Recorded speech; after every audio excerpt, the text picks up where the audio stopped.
দুনিয়াতে সমস্ত মানুষই কিন্তু বড় হতে চায়, সফল হতে চায়। প্রত্যেকটা মানুষেরই স্বপ্ন থাকে যে আমি একসময় বড় হব। কিন্তু মানুষ শুধু স্বপ্নই দেখে। এই স্বপ্ন পূরণ করতে হলে তার জীবনে যে কষ্ট করতে হয়, সেই কষ্টটা সে মেনে নিতে চায় না। সেই কষ্ট সে করতে চায় না। সে মনে করে যে আমি আনন্দ খুশিতে থাকবো আর আমি সফল হয়ে যাবো, যেটা কোনোদিনই সম্ভব না।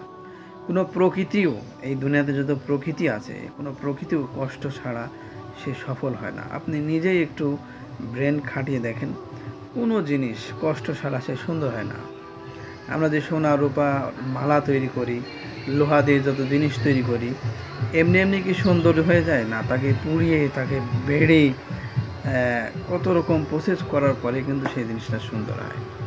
একটা ছোট বীজকে দেখেন, একটা ছোট বীজ আমরা মাটির নিচে রাখি, উপরে কেন রাখি না?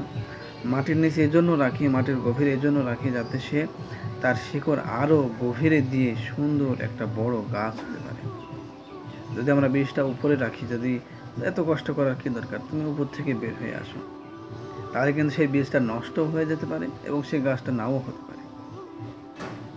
তো এই সমস্ত উদাহরণ থেকে আমরা এটাই বুঝতে পারি যে কষ্ট ছাড়া কোনো প্রকৃতিও সফল হতে পারে না, বড় হতে পারে না।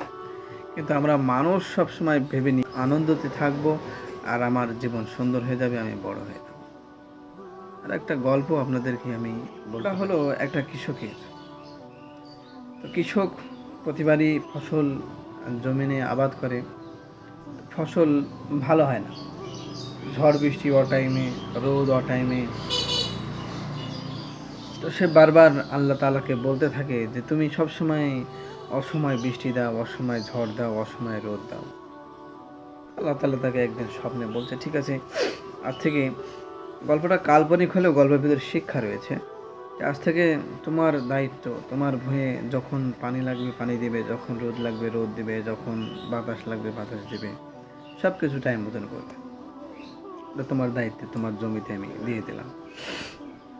তো ওই ব্যক্তিটি গম আবাদ করলো। গম আবাদ করার পরে তার জমিনে সঠিক টাইমে রোদ, সঠিক টাইমে ঝড়, সঠিক টাইমে বৃষ্টি, যখন যতটুকু পানি প্রয়োজন, যতটুকু রোদ প্রয়োজন, সে একদম মেপে মেপে দিতে লাগলো।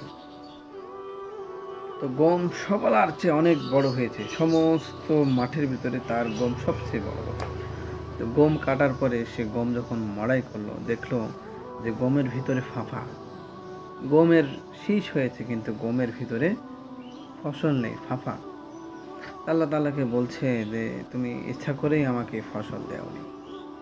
আল্লাহ তাআলা সেদিন আবার তাকে জানিয়ে দিল যে শোনো, প্রত্যেকটা জিনিস বড় হতে হলে, প্রত্যেকটা জিনিস শক্তিশালী হতে হলে, মজবুত হতে হলে, দানাদার হতে হলে তার জীবনকে কষ্ট করতে হবে।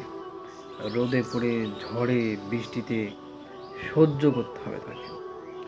তবেই সেই জিনিসের দানা তৈরি হয়, সেই জিনিস শক্তিশালী হয়, মজবুত হয়।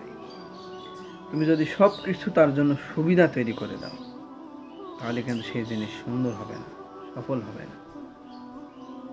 আল্লাহ তাআলা যে দুনিয়াতে মানুষের জীবনে কষ্ট দিয়েছে, কষ্টটা হলো মানুষের জীবন সফল হওয়ার জন্য। কিন্তু মানুষ এই কষ্টকে মনে করে যে এটা একটা ভুল জিনিস, আমার জীবনে যেন না আসে, আমি সবসময় সুখে থাকবো।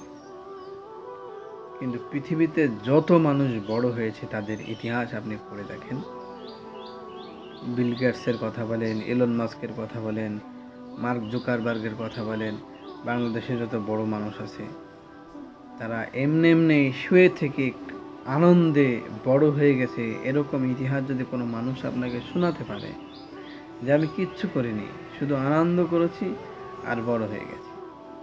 বর্তমান যুগে পৃথিবীর মধ্যে সবচেয়ে সেরা ইউটিউবার মিস্টার বিস্ট, তিনি একটু কষ্ট করেনি? তার জীবনে কি কোনো কষ্ট নেই? তার জীবনটা আপনি তার জীবনের ইতিহাস করে দেখেন। এই সমস্ত উদাহরণ, এই সমস্ত গল্প থেকে একটাই বুঝ, একটাই জ্ঞান আমাদের আসে, সেটা হলো জীবনে যদি আপনি সফল হতে চান, বড় হতে চান, তাহলে কষ্ট এটাই হলো আসল রাস্তা। এই কষ্ট পেরিয়ে যখনই আপনি বের হতে পারবেন, তখনই আপনার জীবনের সফলতা আপনি দেখতে পাবেন। আজকে পর্যন্ত, এই সকালে ভালো থাকবেন। আসসালামু আলাইকুম ওয়া রাহমাতুল্লাহ।